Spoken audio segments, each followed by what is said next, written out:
Okay, so welcome to today's class, where we'll be talking about United Nations organizations. This has been a trending and the most introspective and the rest thing that you would ever look into if you are reading international relations.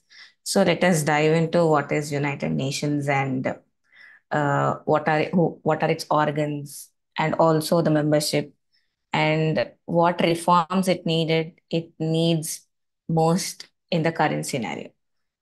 So yes, first let us talk about United Nations evolution. So before United Nations evolution, we have to talk about this is an offshoot of League of Nations, right? So I hope I'm clear with my audio. Yes. So this is an offshoot of League of Nations where yes, so this is an offshoot of League of Nations, and why you have to understand because of failure of League of Nations, this United Nations as an organization they had come to establish this. So an authority, an international organization where it would look into security, peace, and diplomatic issues among the nation states, where they wanted a peacemaker. So why this peacemaker? Because the League of Nations was not organized properly, was not chartered properly. So they thought, even though in spite of having League of Nations, the World War II and the relatable smaller wars still erupted. So they thought like let us have an organization which would have a greater impact on the world and help us reduce the war and act as a diplomatic enhancer between two nations, like two rival nations, two enemy nations. So let us talk about the evolution of United States. So this evolution has happened over in seven steps. The seven steps are basically nothing but the conferences.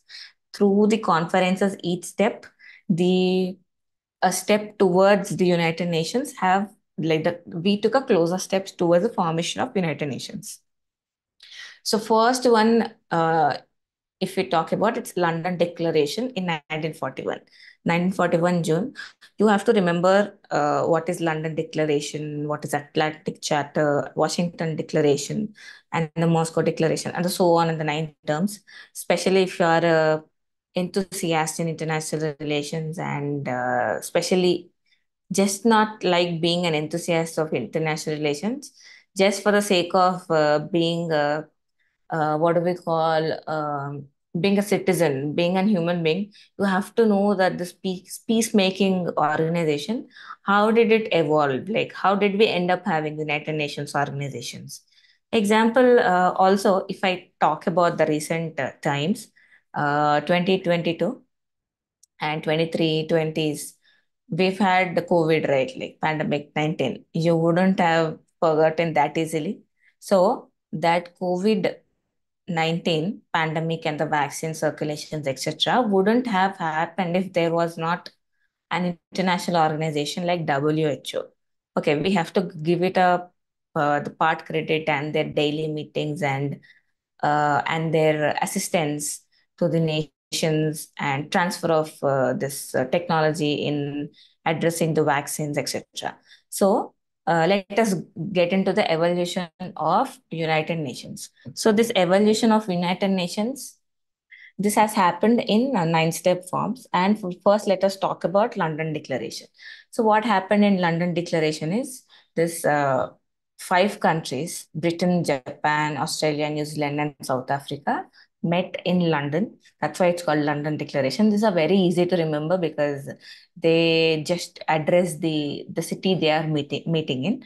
So this London Declaration thought that let us have an organization that would look into our issues on a global scale. So they just thought that it's good to have such a organization. Then Atlantic Charter is a war strategy charter in 1941. It was signed by Roosevelt and Churchill.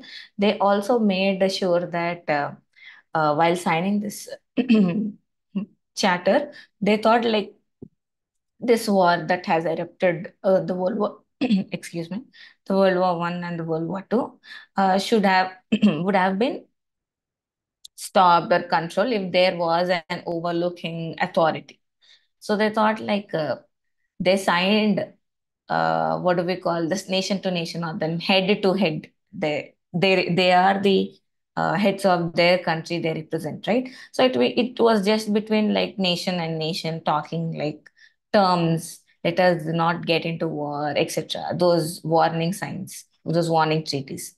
Then next third one is Washington Declaration. This happened in 1942 January, and this United Nations, this term we are using today, has been officially has been coined for the first time in Washington Declaration and has been officially used in a document. Like this is under United Nations organizations, a peacemaking organization, so and so, etc. And next one is Moscow Declaration. This is an interesting one. So Moscow Declaration is now carried forward to the civil servants. These are foreign ministers representing a country. So this has come from the legislature to the executive. So the civil servants, the foreign ministers to US, Soviet, Britain, they met. Now this has happened on a government level. Okay, this has happened on an executive level where they have come post Roosevelt and Churchill, and this Soviet Union, USA, Britain thought that they discussed why do we need United Nations organizations. So why do we need such an organization? So they looked into the post data, etc. So they found that there's a need for an organization as such. Next one is Tehran Conference. So this Tehran Conference happened in 1943, November. In this, uh, Roosevelt, Churchill, and Stalin, they actually called out for the smaller nations. See, till the previous 1942 or whatsoever, yes, till 1943 October or whatsoever, this has happened between the larger powers itself. This hasn't. They haven't included the smaller nations. So in Tehran conference, they thought this is not just going to happen if just only the powers, the superpowers, which are in uh, the global powers. So they thought it's better, or it's more inclusive if we include the smaller nations also. Like they also need to be controlled. They also must be checked in to put them under control, rather that war wouldn't erupt and nations start taking this bandwagoning methods like taking sides. So that was declared in Tehran conference that smaller nations must be given, must be called to join in such an organization. Then Dumbarton Oaks Conference, they actually in 1944, they actually created a blueprint. Blueprint is what? Like let's suppose you got an exam at the end of May, and from now, if you find it, you should be start preparing for April 1st itself. And in order to not get the confusion, and if someone asks you how's the preparation going on, you should have something in mind, right? To tell them that I've been following this morning 4 a.m. schedule. I've been reading until 12, then break, then I've been using this Pomodoro's method, etc. So in rather to explain the outsider that what to have been up to. So this blueprint is also for United Nations have been uh, this ambassadors, this head sat down and created a blueprint so that we're gonna have an organization with so and so organs. This would be its objectives. This would be its what do we call principles, and this would be our agenda, etc. So that's what the blueprint of United Nations was prepared in Dumbarton Oaks Conference. Then next one is Yalta Conference. This happened in 1945, and where it prepared its structure, what are its functions. Okay, the countries have come together and thought what structure could it have, and what feasible functions it could be working on. Then San Francisco Conference in 1945, where 280 delegates and 5 nations have signed the charter that saying United Nations. We are agreeing upon to the things that have been made in Dumbarton Oaks Conference and Yalta Conference. Okay, we are approving this blueprints.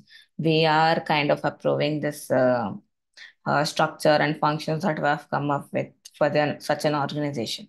Then Charter of UNO. So officially, United Nations organizations came into existence in 1945 on 24th October.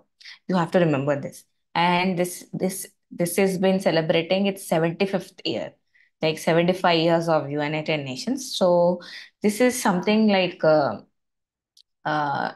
to be appreciable, because for an international organization to have such a longer journey. So we all know what happened with League of Nations. It was just gone within 2 years. It went off. There were no proper international organization or a proper diplomat, or what do we call the peacemaker.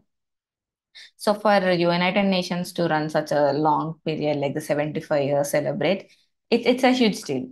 Might not be, you would be thinking, it's just 75 years, but think from the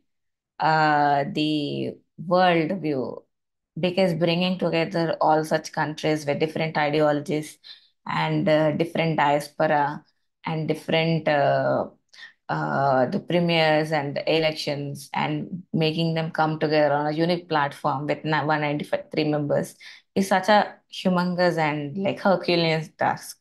So we should appreciate United Nations for this. And it was ratified by USA, Soviet, UK, France, and China.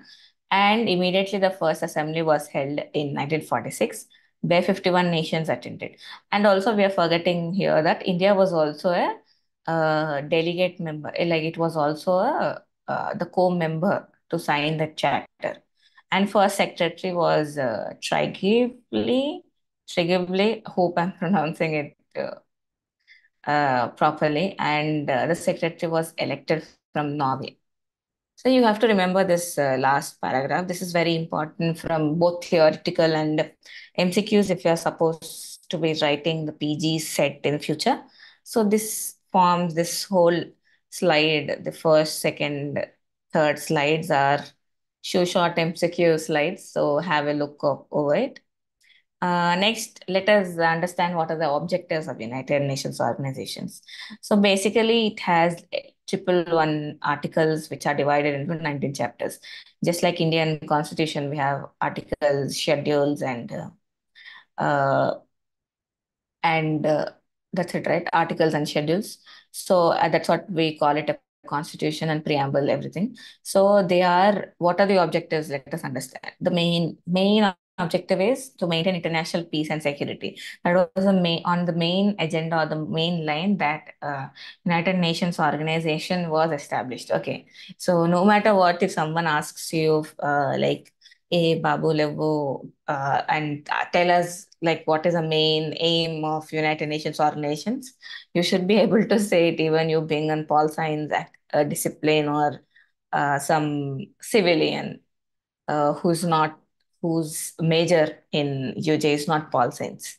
So to maintain international peace and security and to develop friendly relations among nations. Why? Why is it important? Because the first one is achievable only if second one is followed. If the regions are having a friendly relationship, then only the the eruption of wars could be controlled. So, and third one is international cooperation in solving international problems.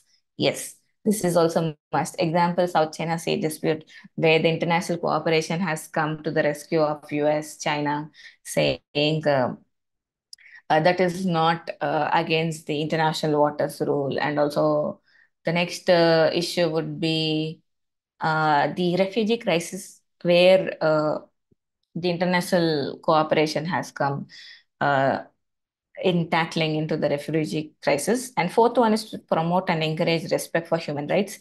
Yes, the second main agenda of United Nations organizations is first to maintain peace and security. Second one is to protect human rights, as it feels, or in the last chapter, decolonization, where the United Nations has agreed upon to saying that right to freedom is an human right, fundamental right, and this right to freedom is a fundamental right. As it is a fundamental right, these nations must be given their sovereignty. Where if not given sovereignty, these human rights have been violated in such nations. So, fourth one is a most important second in line point where it encourages to promote human rights for the fundamental freedom of everybody and to remove all threats to peace and ensuring better living conditions for the people. So this not just tries to maintain or control the war-like situations, but also if there's supposed to be a war happening, about to happen, this has the capacity, or this organization in its objective, it lies in the objective, it can stop the wars, negotiate, help the countries negotiate so that there wouldn't be a war erupting in future. So these are the objectives. Triple one articles, 19 chapters. This is important to remember if seen from analytical or what do we call it? MCQs, multiple choice questions. Then principles of United Nations. So this is the acknowledgement of sovereign equality of all members. Yes, sovereign, like every nation is equal. No nation is top. No nation is the down one, or nobody is number one. Nobody is number two. Everybody is equal. Everybody stays on same balance line. At least on papers it says that everybody is equal. Let us not get into the controversies. And based on ideals of peace, justice, truth, and fraternity, like universal brotherhood, uh, maintaining peace, and giving side,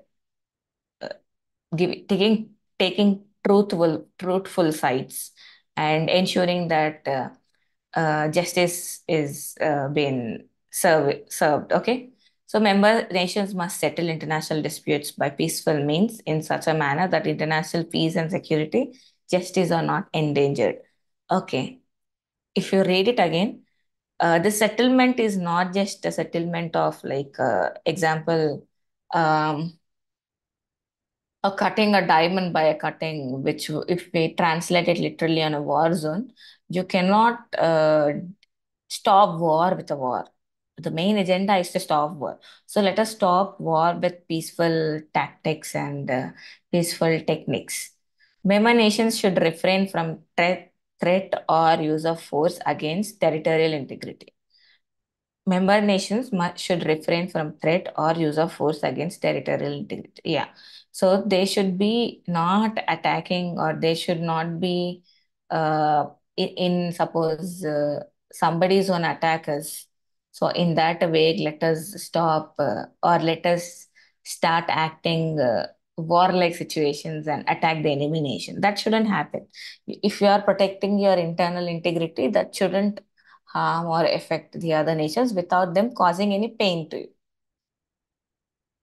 See, we are going here by positive side. Okay, you can have the debates if looked into, but that's not the, we are not going the extreme. It's, we are just understanding what is United Nations organizations. Of course, there are criticisms to it. We'll have it in the last, so that to avoid the confusion.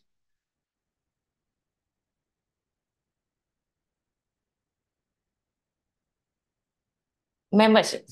Yes, it was signed in on 1st Jan 1942. Currently 192 members and headquarters is in New York. This important MCQ and official language. This is also an interesting official language. Arabic, Chinese, English, French, Russian, and Spanish. The majority populations that speak uh, these languages all around the world. So that's why they're been made official languages. And General Assembly can dismiss membership. Yes, it also got this. If some countries become rogue, or it doesn't follow or doesn't abide by the principles, then General Assembly has got 100% rights to dismiss their membership if Security Council suggests. Okay, this is just like a parliamentary bill. If example, uh, president can act against if he's been given a bill to act against that human being. Like they themselves, they are just an acting authority. They don't have any choice to take decision making powers.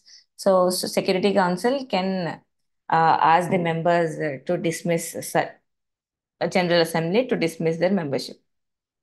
So organs of United Nations, this is an important one. You must have all known all these organs by now because this falls in ninth class. Might have read it in ninth class. If you're from arts, then you might have read it in intermediate. But yeah, still we have to keep reading if you're gonna take a master's also. So this is never too late to memorize organs if you haven't remembered previously. So first one is General Assembly, Security Council, Economic and Social Council, Trusteeship Council, International Court of Justice, Secretariat. So let us understand what is General Assembly. General Assembly is principle making. It's a principal organ. It makes policies. Okay. General Assembly example is like legislature. It's a law-making body, right? So it has 193 members, and it's a forum for discussion by charter. It's what? It's an assembly where the representatives or elected members. I'm giving an example of parliament. So Parliament Hall, the elected members, they all come together, discuss on certain bill.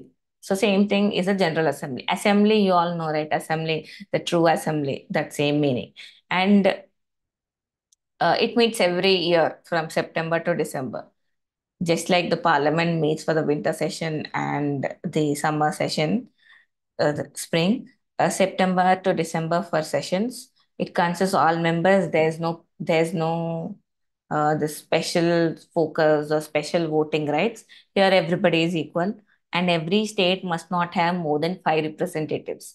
If I am representing, if some country is represented by their civil servants or etc., there must not be more than five members representing them.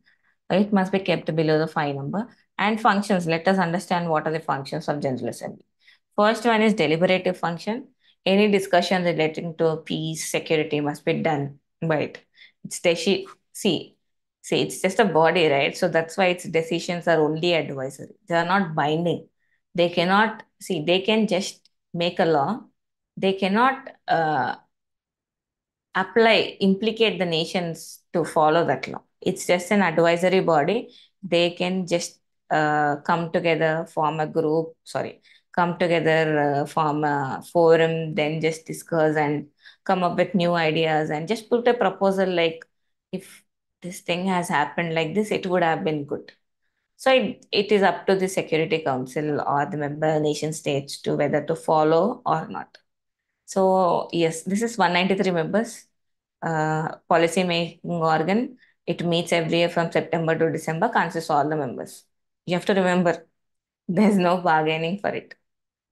And maintain international peace and security. Yes, it may call the attention of Second Security Council. It's a typo for international peace and security. Okay, so General Assembly, if it thinks that there's a need for attention for Security Council to address any issue because it meets every year, so it can call upon Security Council to look into this issue.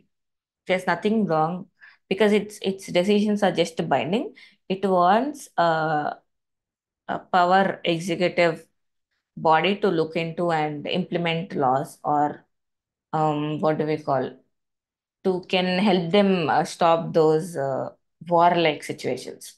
Then codification of international law, yes, it makes what could be the international law, etc. It prepares conventions, declaration with regards to states' behavior. It's like it is just like a legislature. Like it looks into everything. It makes laws. It makes sure that what are the necessities, what are needed for smooth functioning of this international society. Then supervisor, it receives and considers annual reports and special reports. Yes, it acts as an uh, suppose General Assembly is this. Then Secretariat talks to it.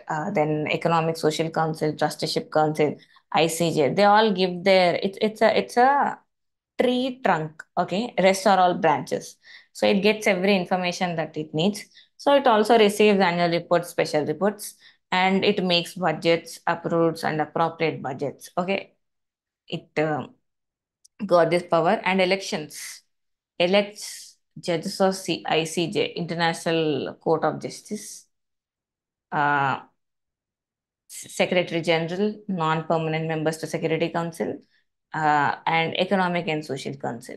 So, okay, here it got powers to elect judges here, then elect a Secretary General, then also elect non-permanent members based on the rotation of cycle, and el- these non-permanent members are made to Security Council, then members to Economic and Social Council. It has got such powers. Then let's talk about Security Council. Security Council total 15 members. If there's an option comes, how many members? 15, 5. Don't get confused between 15 and 5. Total 15 members, out of which 5 are permanent, 10 are non-permanent. Remember. And the permanent members, Russia, China, USA, UK, and France. You have to remember this permanent members uh, names also. And the non-permanent members are elected by General Assembly for every 2 years. The chair keeps rotating. And how do they elect? I mean, there has to be a criteria for electing certain state. So they elect on the basis of geography. I mean, the area or the region, suppose if they divide it into Pacific, Asian, etc., then based on the geography, they can be divided. Then yeah, I've mentioned the division also. Africa, Asia, East Europe, Latin American, Caribbean, and West Europe countries. So they are also not eligible for immediate re-election, but they are eligible for re-election. Suppose if they have given their term of 2 years, they cannot be immediately elected after the end of their term. They could be elected by giving a gap of 2 years. I hope you are understanding and following the lesson. And only one representative, unlike the five representatives which was given in General Assembly. And the functions, let us understand, to maintain peace and security, of course, submit special reports to General Assembly. Special reports, as in um, if there's a war or there's a need, urgent need for attention of the world to that, then Security Council can submit its reports to General Assembly where the matters have been put together for the forums to talk, discuss. Then might call states for peaceful settlement among the states. So Security Council got this power. It can call states for a peaceful settlement. It cannot call General Assembly cannot call states. It can only negotiate. It can only tell that they to maintain war and sorry to maintain peace and security. It cannot literally call to them, sit together, you have to do this, you have to do that. It cannot do that. Then Security Council takes political, economic, military action against states. See, it has the powers. If there's a rogue state, they can call for that attack that rogue state. So can call for ceasefire in case of emergency. Yes, it can do that. Too many powers. So it elects judges to ICJ along with the General Assembly. Then recommends Secretary of UN. It recommends Secretary of UN, but the elections and the votings are done by General Assembly members. It can put forward the candidates. Then measures for disarmament and arms control, like treaties, uh, CTBTs, non-proliferation treaties, all those inter-ballistic missile treaties, all those treaties uh, are a part of disarmament and armed controls during the detente and deterrence period, or what do we call Cold War and post-Cold War periods. And power to amend charters, yes. Uh, Example, if we talk from, if we think about Indian Constitution based on certain criteria or two-third membership present and voting, they can amend the Constitution, right? So same like that, Security Council members also can amend the charter of United Nations. Then grant permission from new members to join. See, the thing is like it can make it makes General Assembly to do its hard work. It does only it only recommends, it suggests, It wants only those members to join. But aftermath of making this laws, it's a duty of General Assembly to make them or to make it a proper forum or look into the things. So big five gives veto power. This big five is what? This mm, permanent members: Russia, China, UK, USA, France. They are veto members. They have veto power. Veto power means veto power. If, have you? I hope that you have done in Indian political classes veto power, president veto power, right? Because this is sixth semester, Indian polity might have done long back. So this veto power is nothing but example. I'll speak from president perspective. So president can do veto to a bill. So what do we call veto means? He can neither reject that bill, he can neither accept that bill. All he does is put it aside or put it in a pocket that we call pocket veto. This power is there for Indian president also, if I'm not wrong. American president. So this veto power, this five nations have got veto power. If they don't like any bill, they can simply just reject it. By rejecting, if one member state rejects it, then the whole bill goes in vain. It must be dismissed. The next one is Secretariat and Secretary General. It's a principal administrative organ and consists of international civil servants. Here, where the executive organ comes into picture, and headed by Secretary General, whose term is 5 years, and he is called as Chief Administrative Officer. Just like if we think from district is managed by Chief Administrative Officer, who is Collector DMO. That's it, the same thing. Then Article 97 specially talks about it's meant for the Secretariat powers and devolution of principles. So Secretariat shall comprise of Secretary General and its highest office of UN, and spokesman represent interests of all people. Spokesperson means the Secretary General. His main agenda, what purpose he's been made is, his only agenda is to represent the larger interests of the people. So his only agenda is to uh, represent the people and their interests all over the countries. I mean, he's representing everybody else. Then he heads all the meetings. Example, speaker. Speaker heads all the meetings. Speaker of the House, and also accountable to day-to-day functions of the UN. Yes, Speaker has to maintain a quorum in the House. Same thing.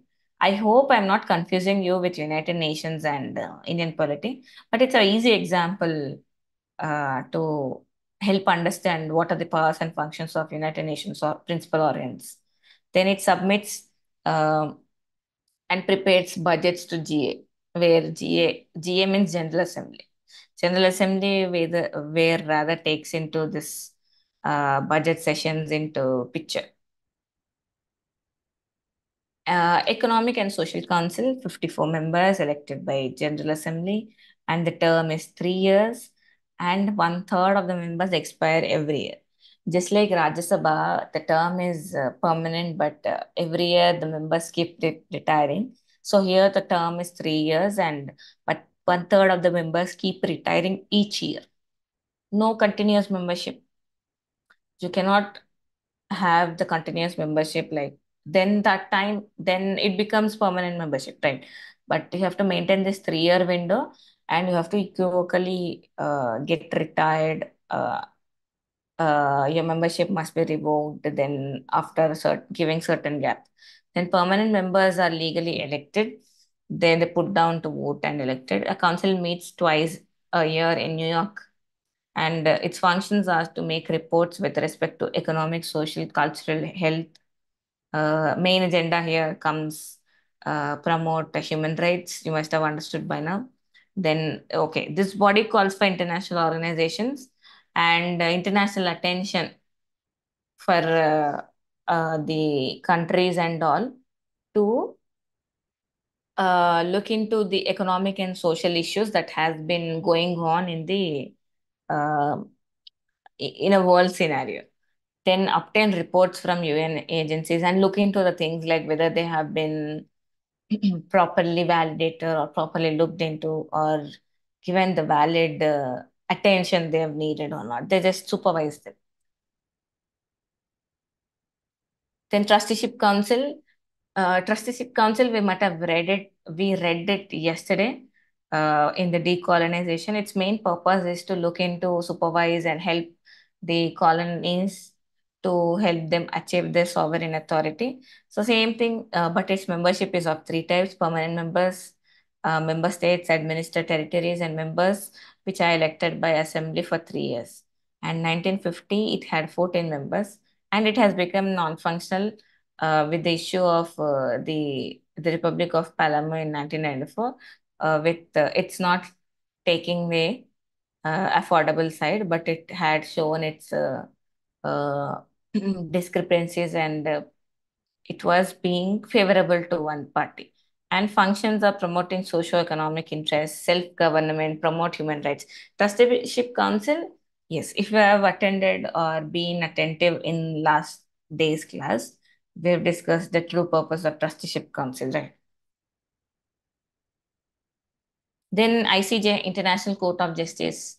Uh, you must have heard about it in news in recent times because elections held, and it's a principal judicial organ. It's a judiciary. First one is legislative, next is executive. Now this judicial organ has come into picture. Uh, it's got an headquarters in Hague, Netherlands. This is an again important MCQ, and it's integral to UN Charter. I mean, this is the part of UN Charter, and it is open to the parties of those statutes. Okay, if member country, if I'm being a member or the statute member of this ICJ, I can reach ICJ and ask it to look into the disputes between the other country I've had. Okay. And its term is 9 years. Re-elections can happen. Judge serving 9 years, then getting again re-elected.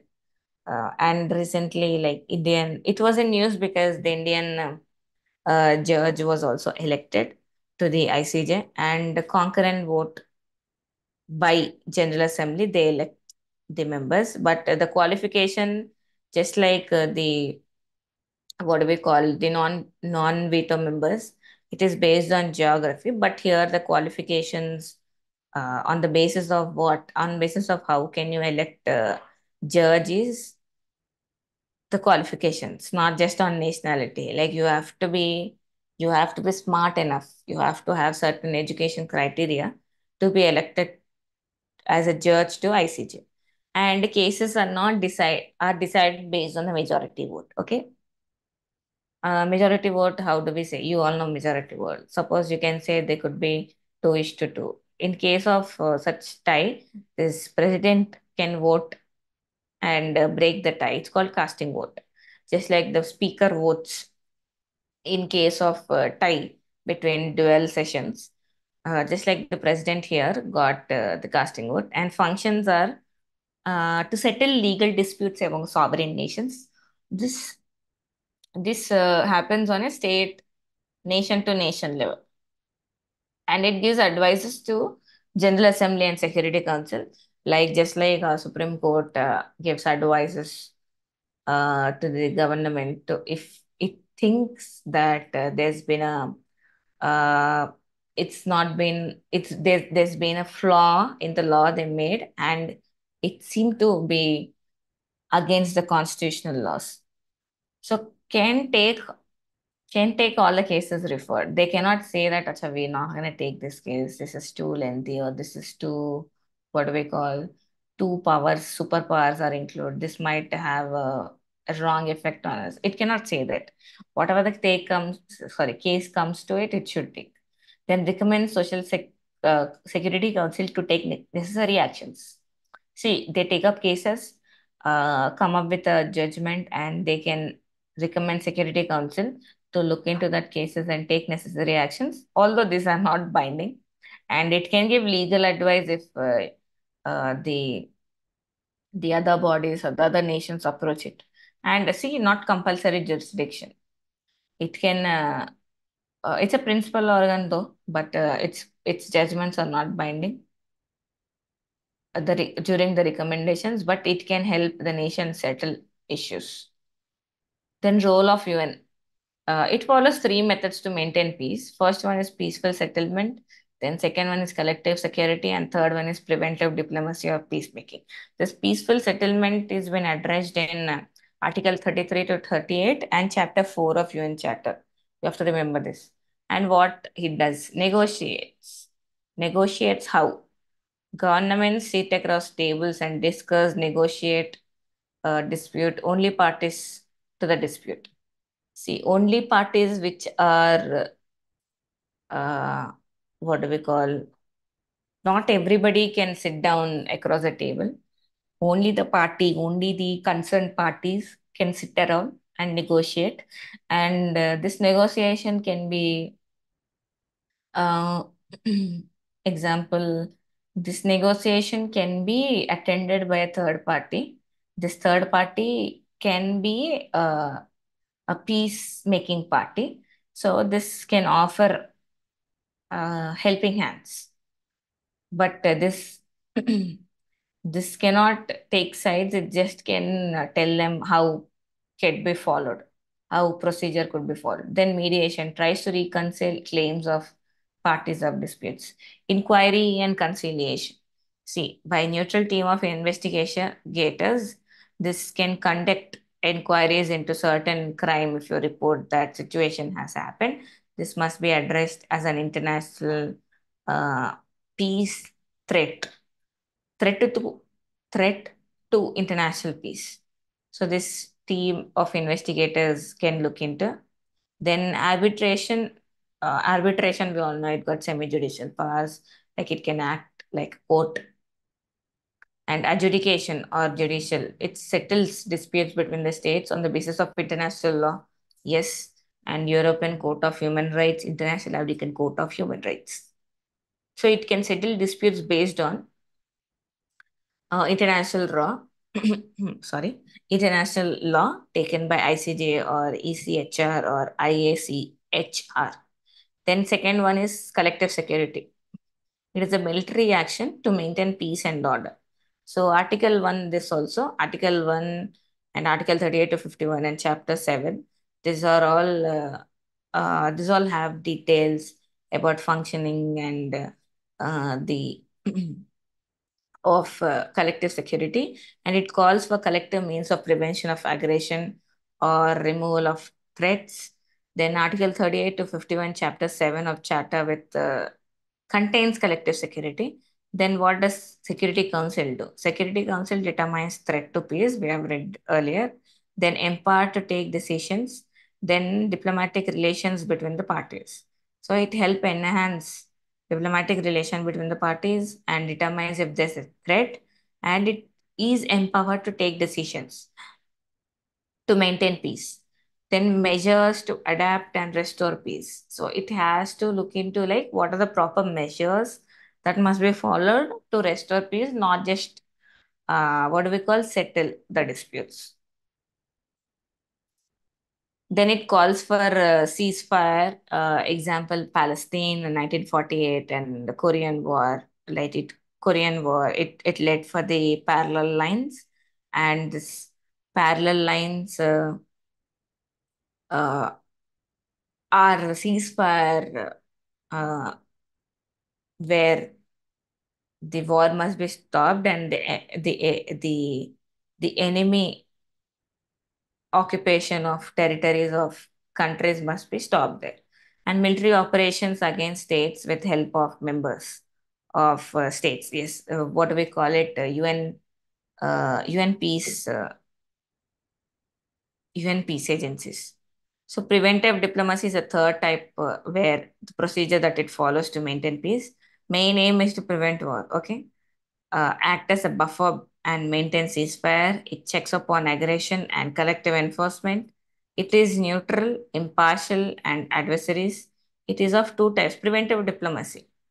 Preventive diplomacy is what? Diplomacy is helping, extending your hand in making relations.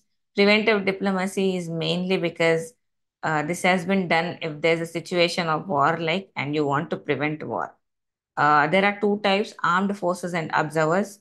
So, armed forces are peacekeeping operations. Example, Suez Canal 1956 until 67. That's an armed force peacekeeping operation. And UNICEF did it in Egypt and Congo and Belgium. Congo and Belgium, it's UN Congo operation and UN force in Cyprus. All these are operations done by UN under the name of preventive diplomacy. Then observer groups are United Nations True Supervision Organization, which was in 1949 till current. This has happened between Israel, neighbor, this Palestine, and the UN Military Observer Group in India and Pakistan. This was during 1949, the ceasefire in Kashmir, and UN India Pakistan Observation Mission 1965. This is between Indo-Pak War, this border patrol between India and Pakistan, and UNTSO. This is between Suez Canal 1967 war. Then 67, 87 Israel, Arab, Palestine, all these wars. Then UN Peace. What do we call Nobel Peace Prize? Yes, it won Nobel Peace Prize of UN peacekeeping, and of course, any organization there are pros and cons. So it did not win some of the wars in Bosnia, Herzegovina, Somalia, and Rwanda. Rwanda is an ethnic genocide. It's a very gut wrenching. It's happened in 94, if I'm not wrong. Gut wrenching and of the humanitarian uh, lines. Then it also settled a water dispute between Cambodia and Thailand in respective times. And Kofi Annan, who was seventh General Secretary, he helped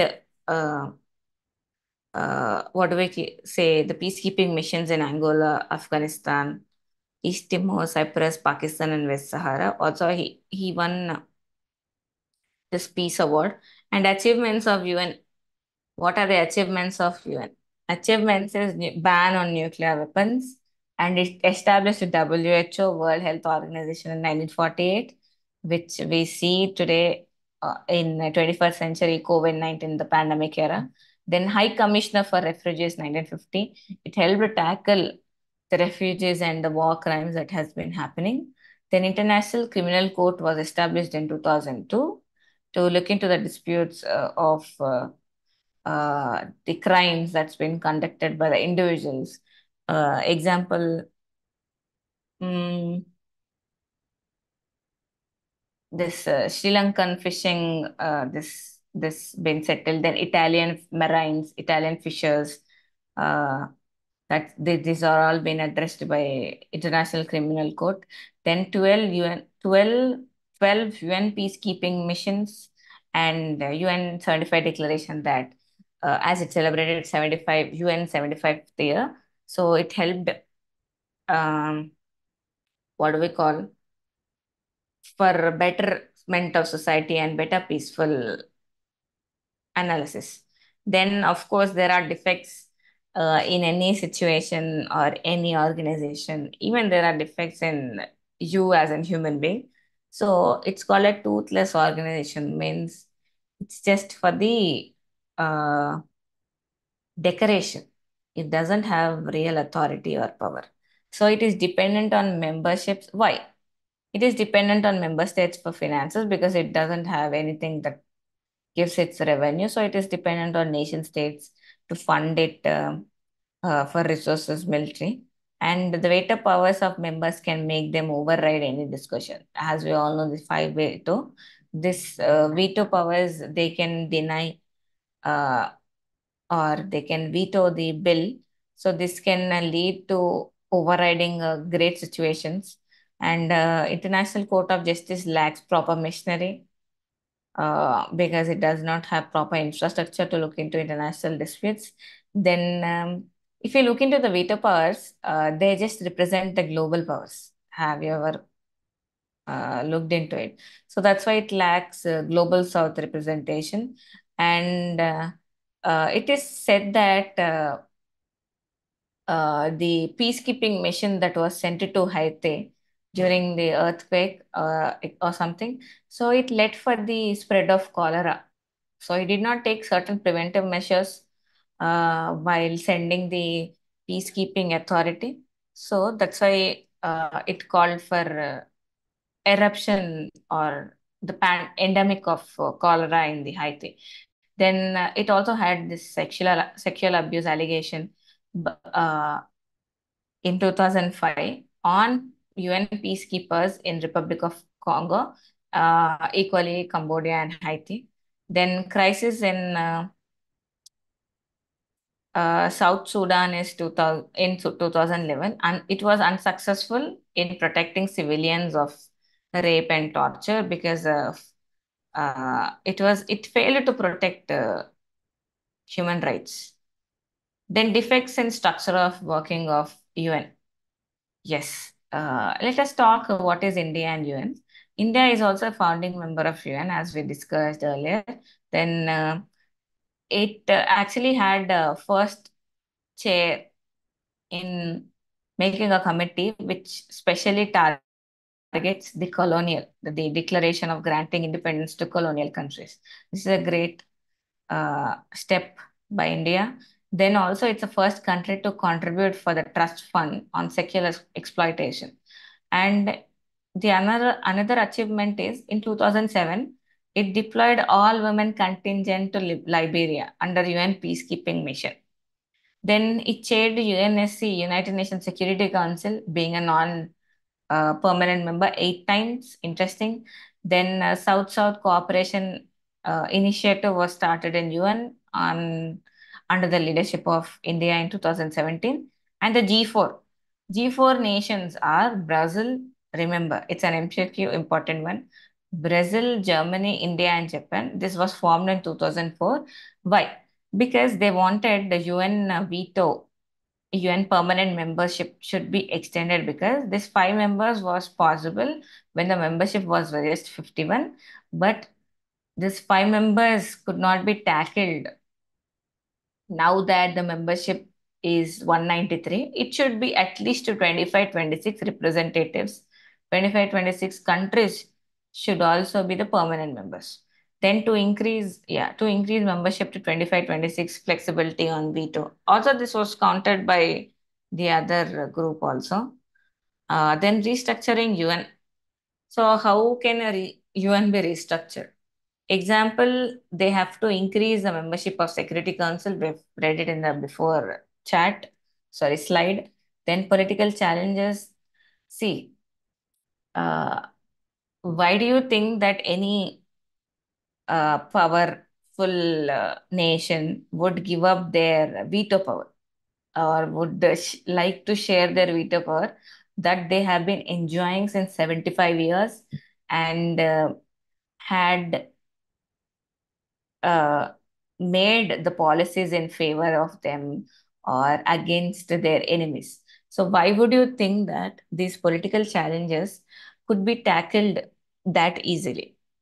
Right. So, restructuring is everybody wants restructuring, but why would you expect this veto powers to come up and say, Chalo, let's share this veto power among 25 other nations, where 25 other nations also have their right to deny anything that we have been doing for 75 years. Doesn't make sense, right? So, impact of global conflicts like disputes between global powers. Example, Ukraine and Syria, where the global powers are at dispute. Why would you think these global powers would expand their membership and ask the global South members to come into the picture and vote, vote against them? See, if you are being a global South member, you have to be at least taking one side or being a neutral. See, being a neutral, if any country says it's not just really uh, possible, it's kind of debatable. Then regional powers are significant in extending their exposure in UN reforms. Yes, regional organizations have done their better part. They helped um, the smaller countries represent their issues at a global stage. Then relevance of why UN is relevant in 21st century. COVID-19 pandemic crisis, it was tackled with the help of WHO with the transfer of uh, this vaccine technology and mutual assistance aid to the countries which are not economically, what do we call, sufficient to handle their pandemic. Then humanitarian assistance to war hit areas. They also gave funds to war hit areas, etc. But then this ends. But no matter what restructuring it needed, but it has always been a puppet in the hands of bigger powers, because the bigger powers give almost 60% of the funding to the United Nations. Now, and the United Nations just uh, functions with the funds that they give, and the funds given by the smaller nations is very little, so they can't be a superpower. They can't be this organization where they're gonna get hit by their own money making machines. So this is all United Nations organizations for today. Uh, I hope you all understood. And any doubts, I can take up doubts.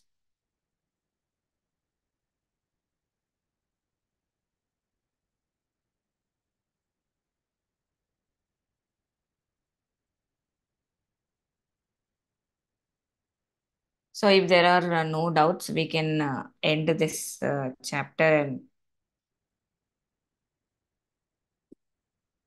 and meet tomorrow for another session.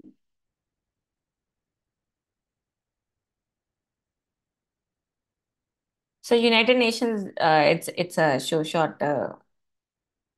Mostly they'll ask you about principal organs and why reforms are needed, and what are the criticisms that UN has in tackling any peaceful and failure sessions of United Nations also could be looked into.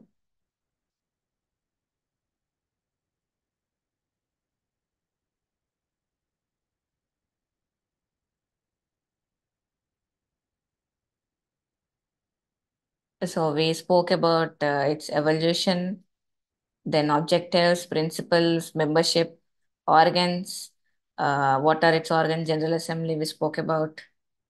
Then we spoke about Security Council, then Secretariat and Secretary General, Economic and Social Council, Trusteeship Council, then role of UN, like how what methods they use in maintaining peace, peaceful settlement, collective security, and preventive diplomacy. Preventive diplomacy is an interesting subtopic. You can go through the wars they have tackled with. Then defects in structure and working of UN. What are the possible defects that he had went through, and why doesn't it make United Nations organization a perfect organization?